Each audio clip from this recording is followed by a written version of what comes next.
Now, we want to explain anatomy of camera. After we've explained it using the camera, let's come back to our board to really explain what we've um, shown through our camera. So let's explain it factually now. So since we cannot like disassemble our camera perfectly, we can use this illustration to explain how camera works and to understand the anatomy once again. Um, like as I said the other time, we have the LCD. Um, we have the LCD here, and we have the viewfinder. These are viewfinder. This is where you look at for you to be able to see whatever you want to to, to snap. And then majorly from here down here you have your lens, and here is your camera body.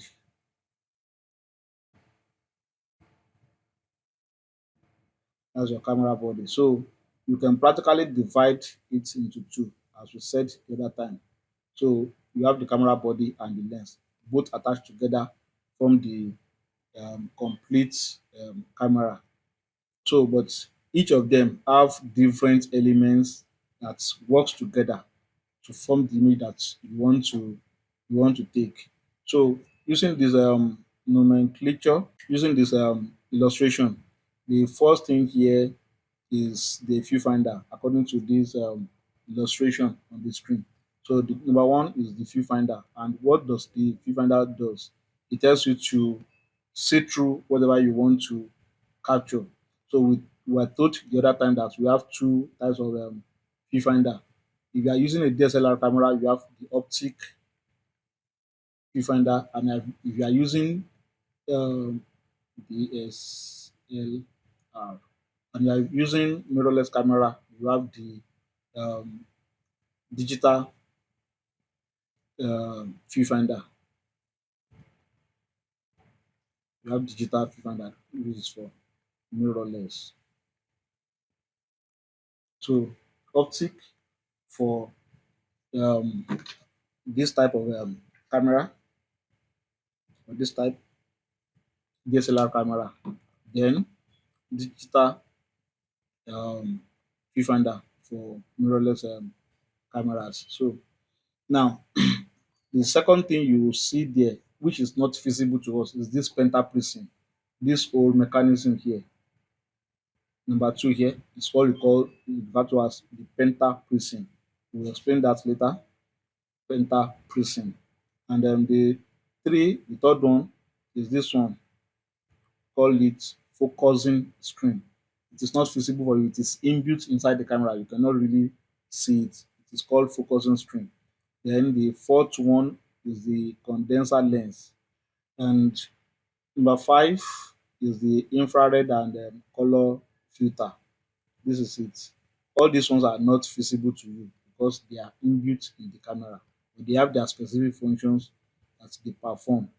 Then number six, which is the digital sensor. This is it. Number six, that is your sensor. So it was the one that I told you the other time that you have full frame sensor and then cropped sensor. You have full frame sensor and then you have cropped sensors. So that is the frame I was that is the um, sensor I was talking about the other time. Then you have the shutter. This is your shutter,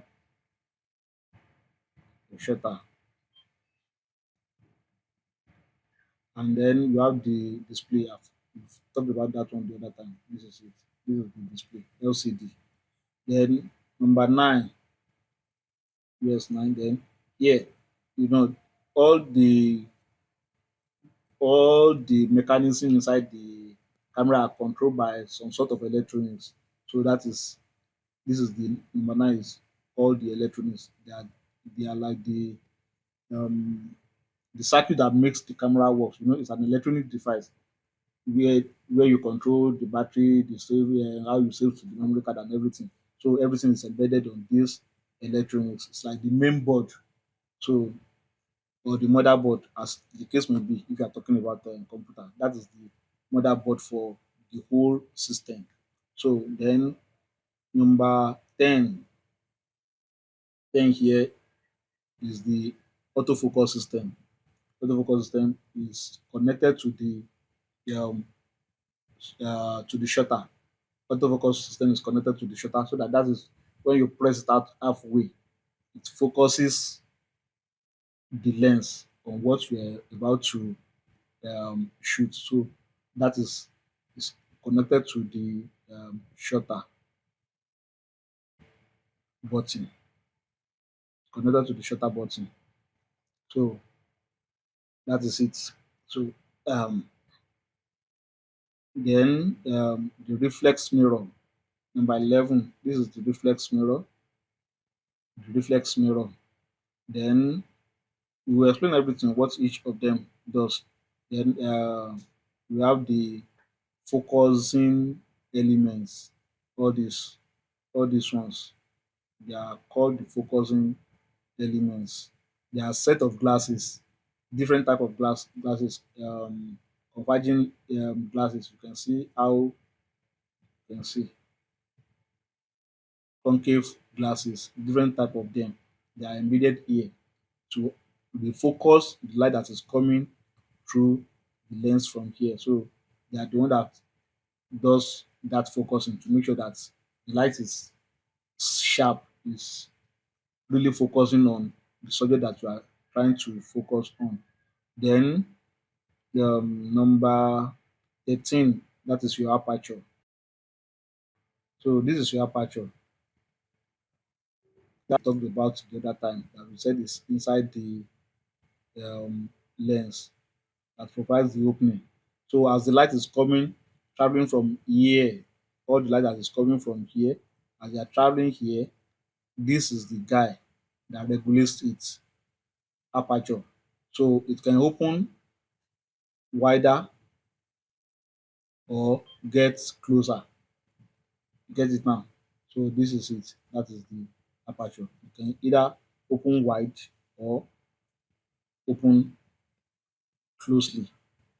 So that's your aperture. Then um, the zoom elements. Yeah, if you are using um, a zoom lens, so from here to here you have your zoom elements.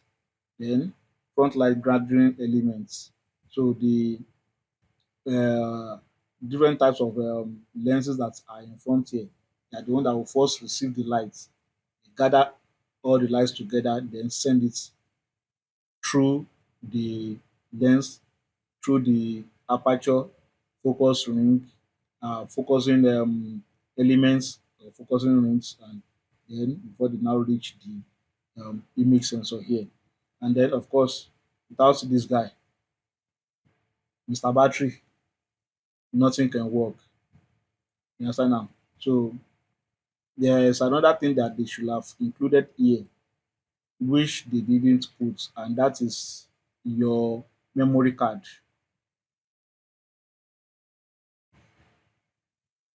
Memory card slots.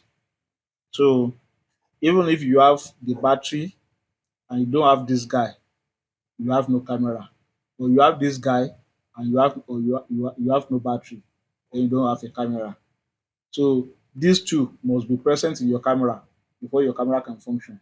Your memory card and your battery, both of them must be inside your camera for your camera to function proper. In fact, not to function properly, to function at all.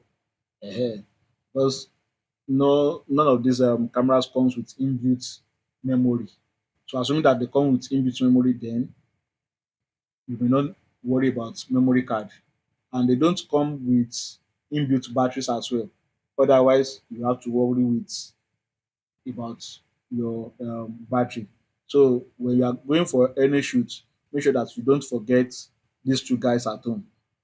If you get any one of them, then you are just going there to randomly play. Are you getting it now? So now let's now explain how they all work together to make an image. So the first thing that this is, let's put somebody here, which is the person that you want to snap. Let's give it a pot belly.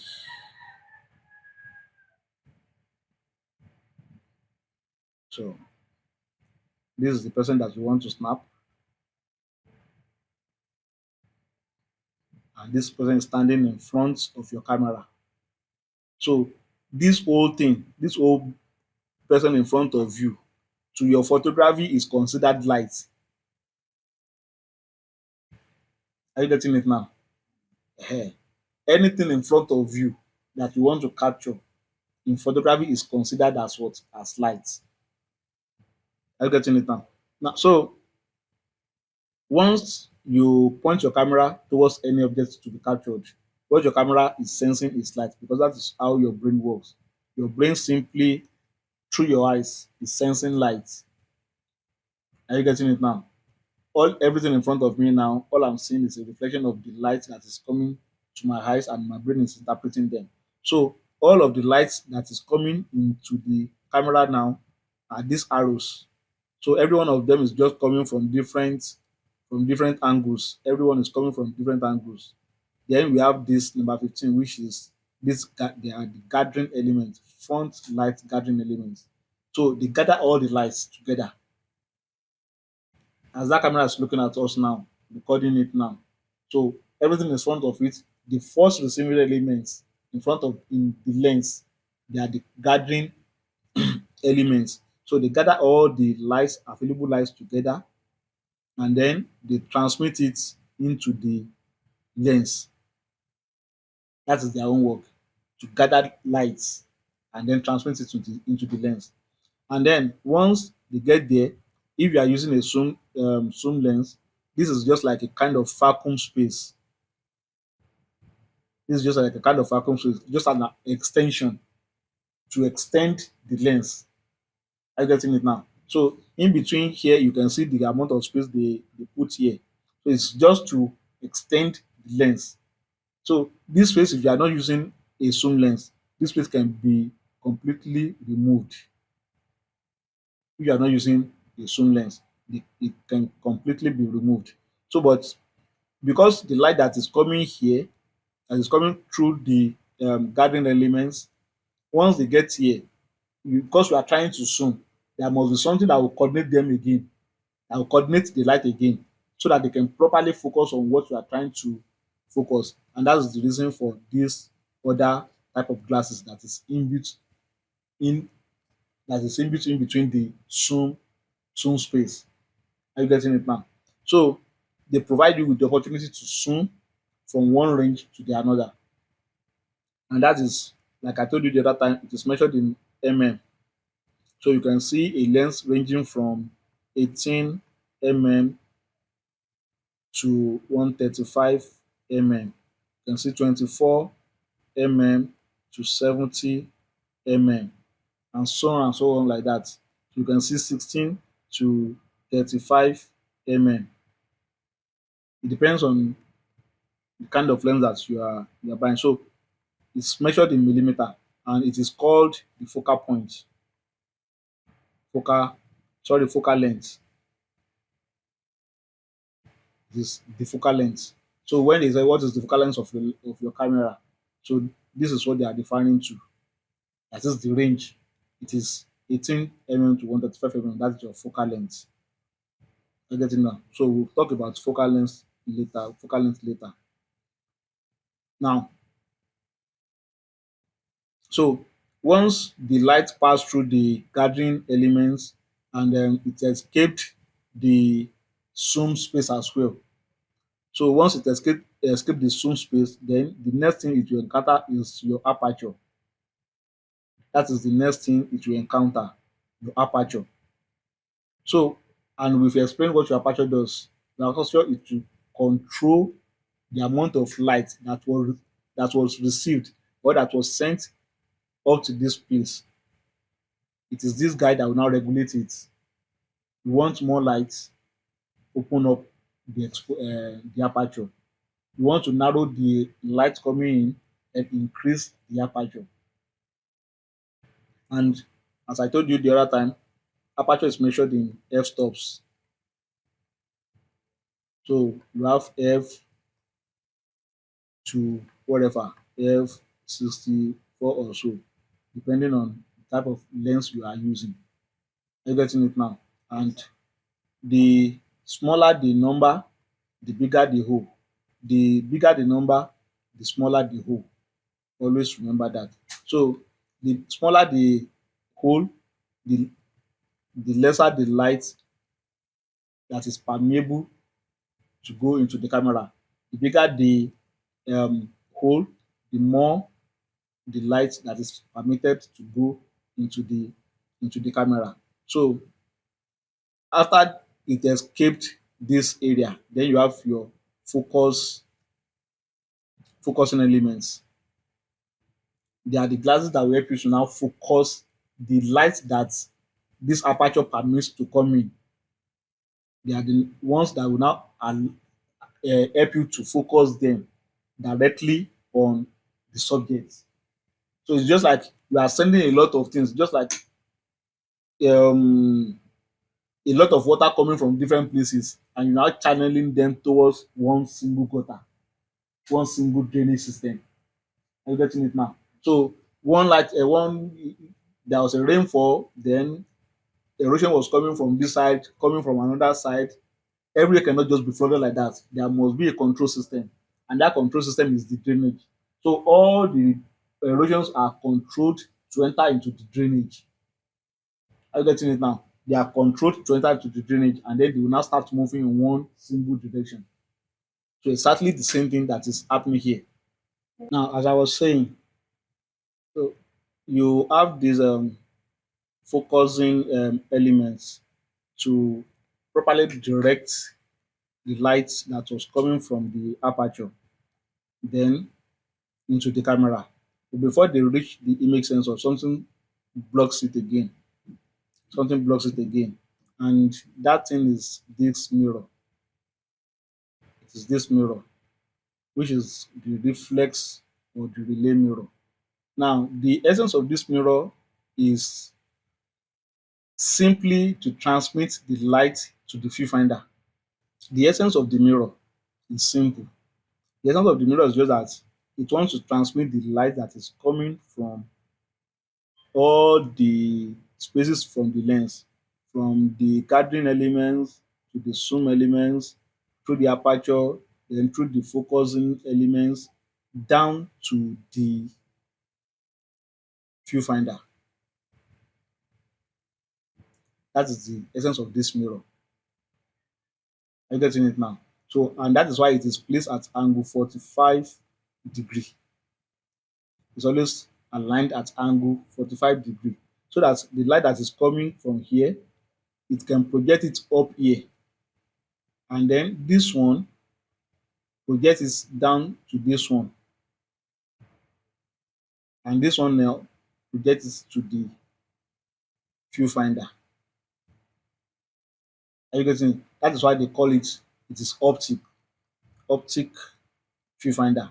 So it is whether your camera is in on position or not, once the lens is open, it is not, when it is not covered, then you will be able to see whatever the lens is focusing on at the viewfinder here. This is your viewfinder. Are you getting it now? So as the light is traveling through the lens, then through the aperture, it comes in contact with the reflex mirror. It comes in contact with the reflex mirror, and then it travels through the pentaprism. This is the whole pentaprism. The essence of this pentaprism is just to have a kind of burst that can receive this light. It's kind of an alignment. Why they call it pentaprism is because it has 5 angles. 1, 2, 3, 4, 5. Pentagon. So five pent means five. You get it now. So because it is coming, that's where the because so five glasses arranged together, prism. For those of you that did science, so pentaprism, that is where they have it. So five lenses arranged together. So it is arranged in such a way that once this area receives the light, it will send it to this area for this area to now transmit it to the viewfinder. You're getting it now. So viewfinder also has a kind of its own focus lenses as well, just to make sure that the light that it's receiving is the same thing as what you are seeing outside here. So the light travels here, this mirror mirrors it up to another mirror here, this mirror mirrors it to another mirror here, and then this mirror now send it to your viewfinder. So all the things that you are seeing here, they are all reflections of the light that is coming from here. You now see that we have not started talking about how it is reaching the image sensor at all. Now,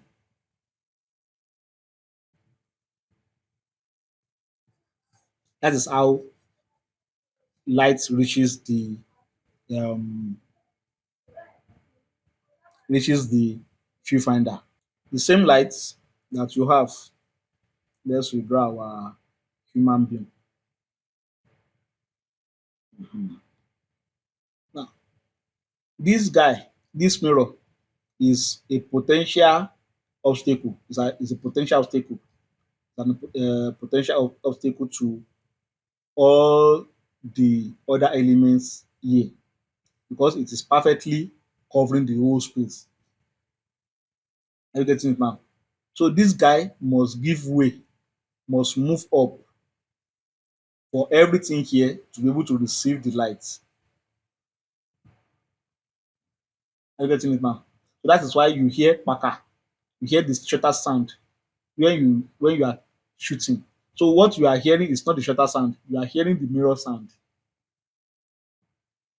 Are you getting it now? So they only intentionally attach that sound to shutter so that you can know that it is was because when you press the shutter to open that the you hear the sound. At least you know that you have taken a picture. So you are not actually hearing the shutter sound, you are hearing the mirror sound because the mirror must flip up and flip back. Once you press the shutter, let's put shutter here where they put that this focus whatever. Let's make it as our shutter. Once you press the shutter here, this guy will move up. Are you getting it now?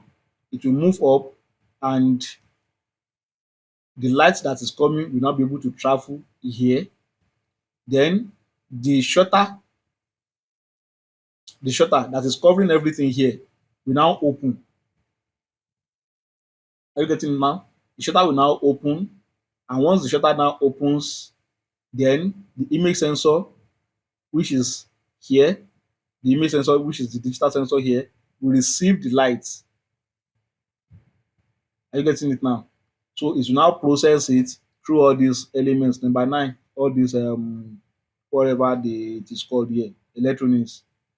Process it, record it, and everything. Then put it in the memory card that is here, and then it is sent to the display for it to display it out. You see, the system is very simple. How it works, it's very, very simple. Do you get it now?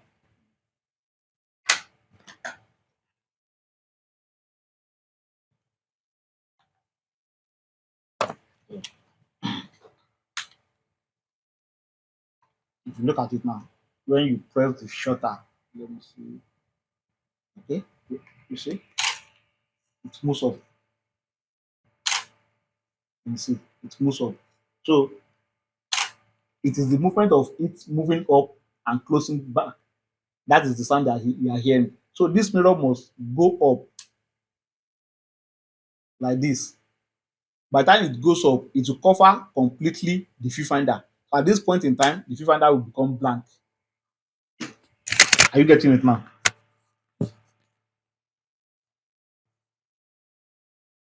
So it will flip up. You can see the flipping. So by the time you taking a picture, the mirror will flip up like that. It will flip up and it will cover the viewfinder. It will cover the viewfinder. At this point in time, the viewfinder will become completely blank because it is the mirror that transmits light to the viewfinder, and at this point in time, it is covered because it wants the light to reach the image sensor. You're getting it now. So when we are recording video, the difference there is that we perpetually open the um you see now, we open the image sensor perpetually when you are recording video instead of the momentary time that you open, that you just shot for photo. Para, para. So when you are recording video, this is completely opened for as long as you are shooting. Are you getting it now? So the sensor is completely opened for as long as you are shooting.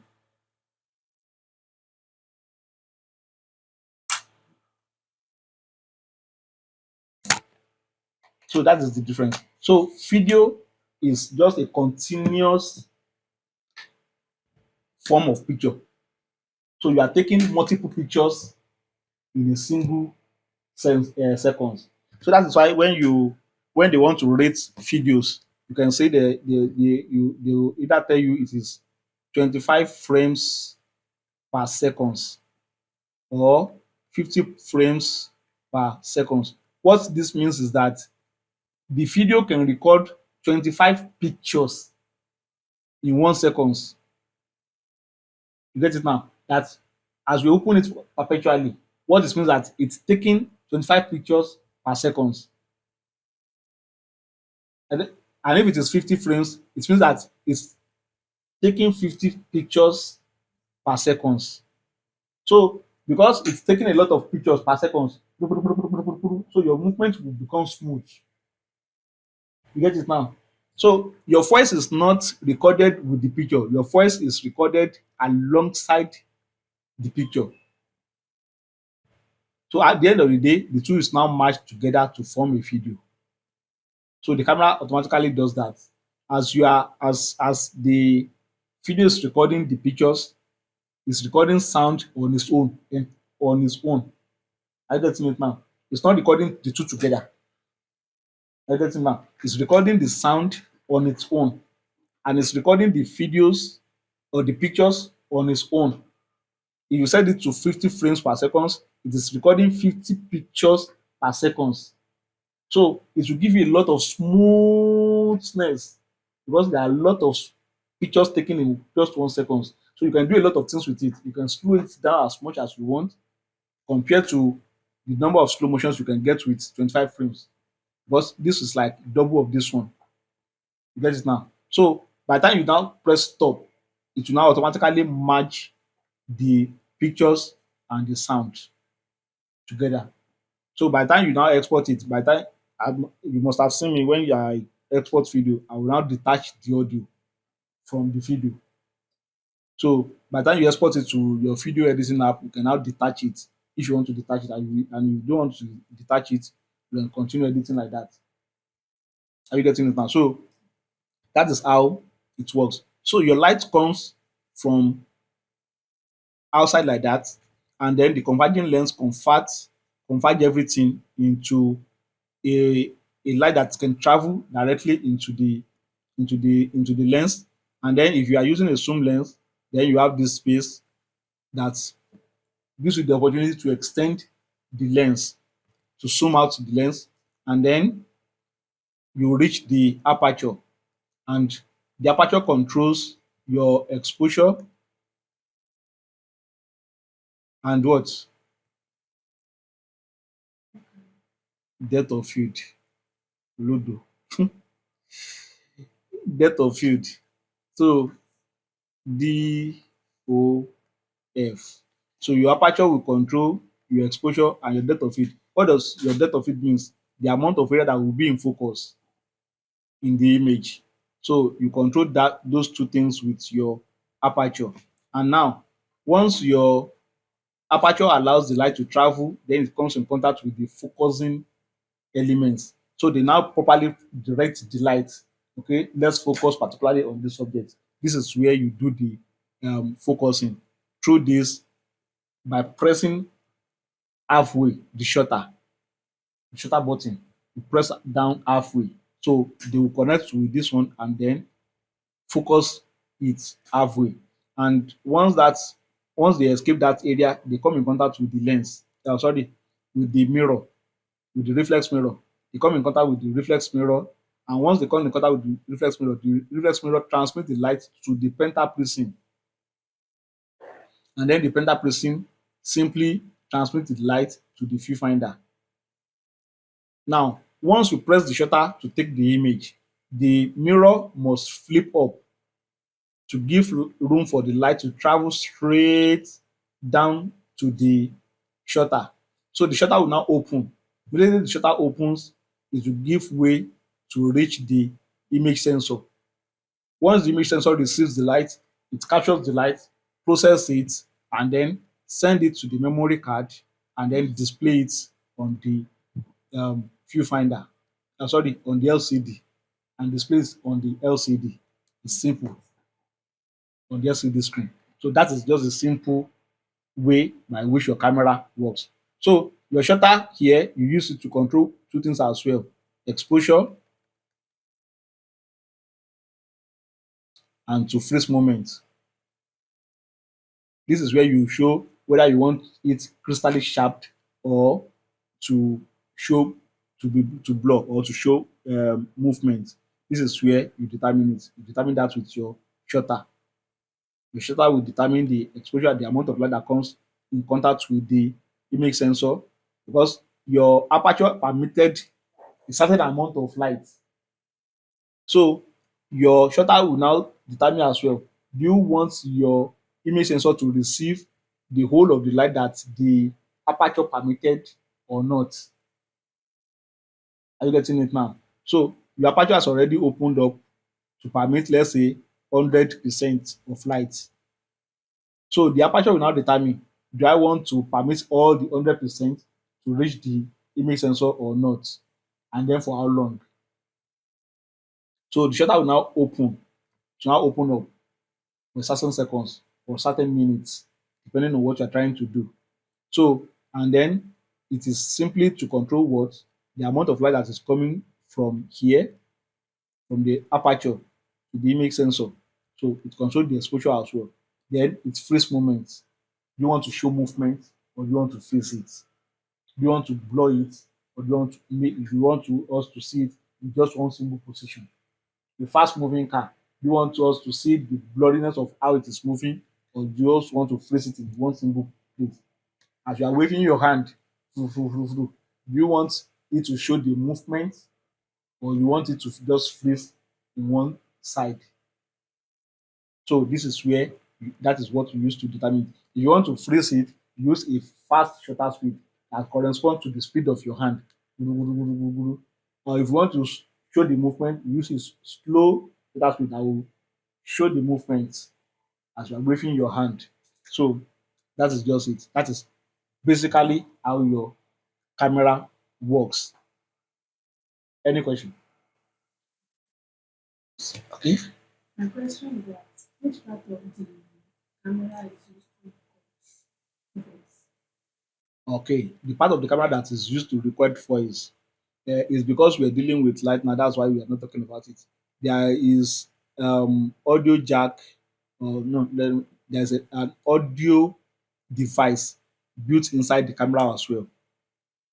So it has both microphone as well, microphone as well as a mono speaker.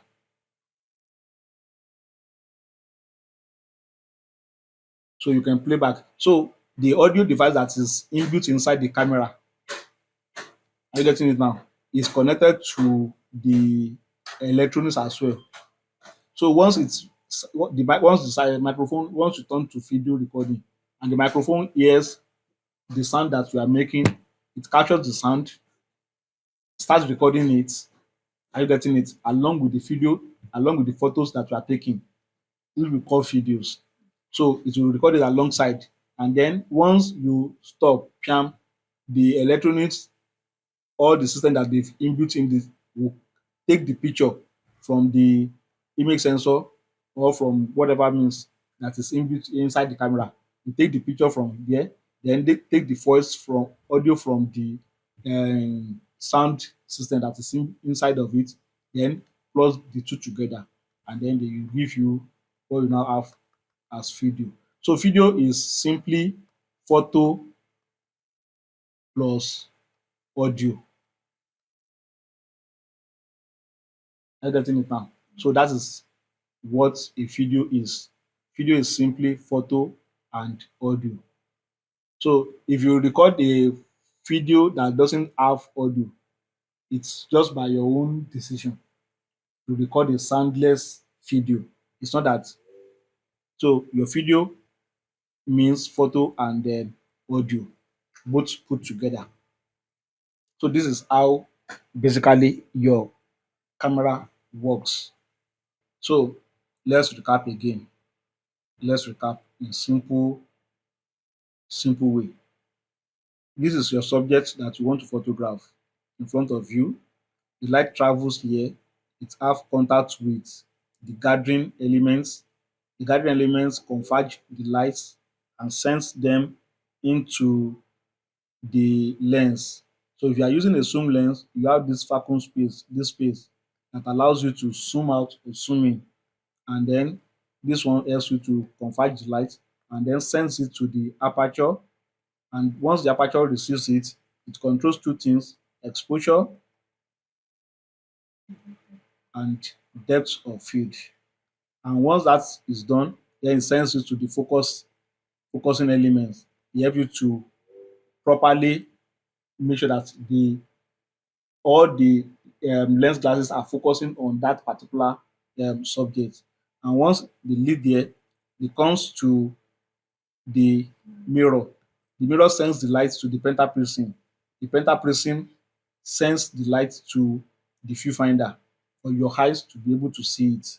And once you are able to see it, you come here and press the shutter. Here, once you press the shutter button, this one flips up immediately to give room for this light to travel down like this, and then your light have contact with the shutter. So your shutter controls another two things: to control exposure and to control moment, either to freeze it or to blur it. Freeze or blur. And then once the shutter gives way, then it comes in contact with the image sensor. With the sensor, and we are told that we have two types of sensor. We have full frame, and then sensor, cropped sensor. So it comes in contact with the image sensor, and then the image sensor does what? It processes the light and then sends it to the electronics. The electronics process it and then records it in the memory card and then displays it in the LCD. It's as simple as that. LCD. But the major problem here, the no, it's not a problem. The major thing is that everything happens within some microseconds. They are so fast that you don't have to wait a long period before every all of this happens. It takes microseconds for everything to happen. Microseconds for everything to happen. Now, the difference between the difference between DSLR camera and the mirrorless camera is simply the removal of this space.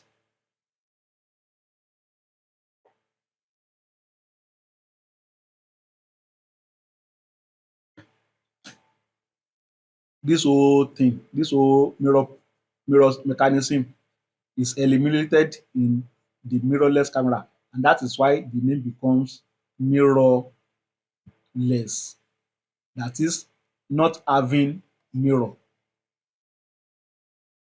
You get it now? That is, not having mirror. In a DSLR camera, you don't have to put on the system before your viewfinder will display something to you. But in a mirrorless camera, your camera has to be on, because it is what your image sensor sees that it will send to the viewfinder. You get it now? That is why it is called digital viewfinder. It is no longer optics, no longer optics. It's now digital. So your viewfinder is now relying on the image sensor to display something to it on it. Are you getting now? So once you turn off your camera and the camera shuts down, so the viewfinder will not receive any light.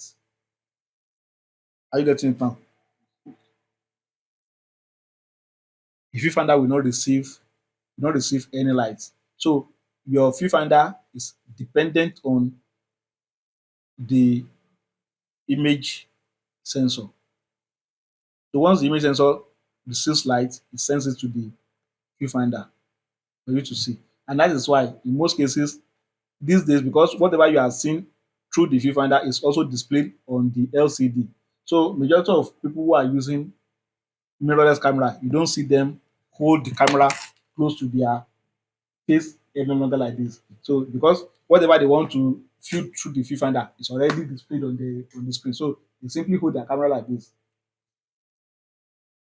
You get it now? So but with these ones, you have to, you understand, you have to look through the viewfinder. Except you can use something we call live view. There's live view on these ones as well. If I'm shooting,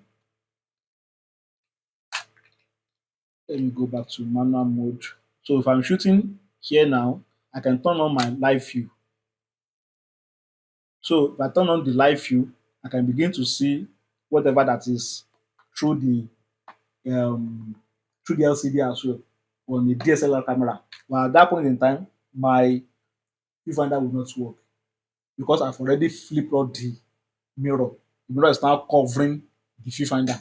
So light is coming and it's reaching the sensor directly. Are you getting it now? So I can use the live view. They call it live view on DSLR camera. It is called live view. Eh? Yes, of course it will be perfect. The only thing is just that it is slow to take pictures compared to mirrorless camera. So if you are using live view of this is slower compared to what mirrorless camera would do.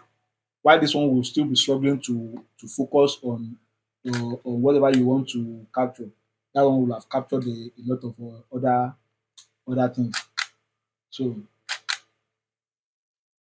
start by trying to focus and then you start, you know, but still the model will still have to feel. You can still hear the sound. So that is it. Yeah, that's it. So using live view with DSLR camera is not as convenient as using a mirrorless camera.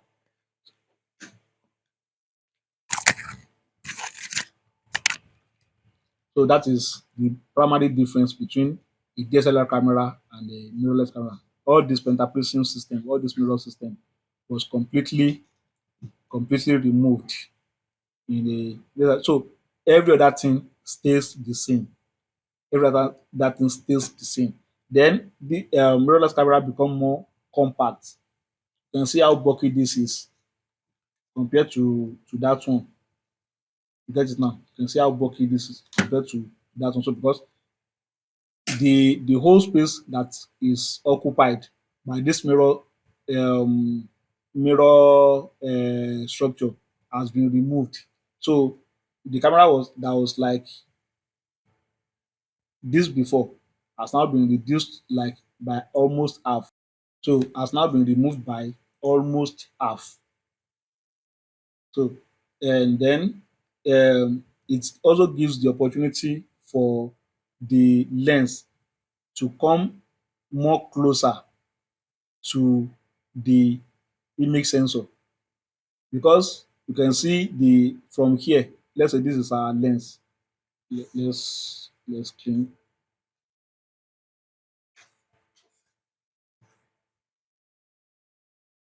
So those are the, I'm telling you, advantage of mirrorless um over DSLR now.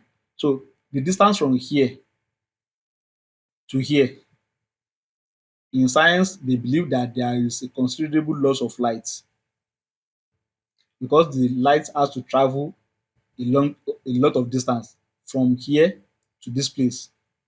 So they believe that there is a considerable amount of light that was lost in between this space. So by removing this a whole system now, so from a camera that looks like this before, to removing it, to reducing it to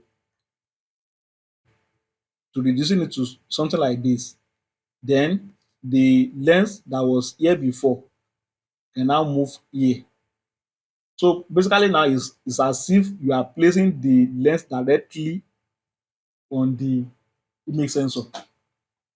Get it now? So the loss that this one usually experience now has been taken care of now, because this one doesn't have to travel a lot of distance anymore. The lens has been brought closer to the image sensor. So as light is coming in, it's reaching the image sensor directly. Are you getting it now? So it works better in low light situation compared to DSLR camera. So mirrorless cameras handle low light situation better than DSLR cameras, and they are less bulky, they are small, compact, they are not as heavy as a DSLR camera. Are you getting it now? So those are the differences and then the advantage of one over the other. And initially, a lot of people were arguing that the picture quality of mirrorless camera will not be as crystally sharp as DSLR camera, but at the end of the day, all those ones have been proven wrong. So mirrorless camera are now producing as in bad as images. And another argument was that because they are making it look a little bit compact, there's a considerable amount of reduction in the image sensor size. Are you getting it now? Compared to full frame, the full frame of DSLR cameras sometimes is bigger than the full frame of um, a mirrorless cameras. So because they want to reduce the amount of the space used, so the image sensor is also reduced by some amount of space. So, but if you see the image produced by DSLR camera and the image produced by mirrorless camera, you won't know the difference if you are not told. The point is just that the mirrorless camera helps you to, it makes your work more easier. It becomes less bulky. For instance, if you carry that one for 1 hour now and you carry this one for 1 hour, at least the stress you pass through in carrying DSLR camera for 1 hour will be more than the one you will experience carrying a mirrorless camera for 1 hour, because it is not as heavy as the DSLR camera. So those are just the differences that you experience. But basically, as we've explained, that is how the uh, camera works. So this brings us to the end of anatomy anatomy of camera. Full stop. Exclamation. So in our next class, we'll move to shooting modes. Thank you and God bless us.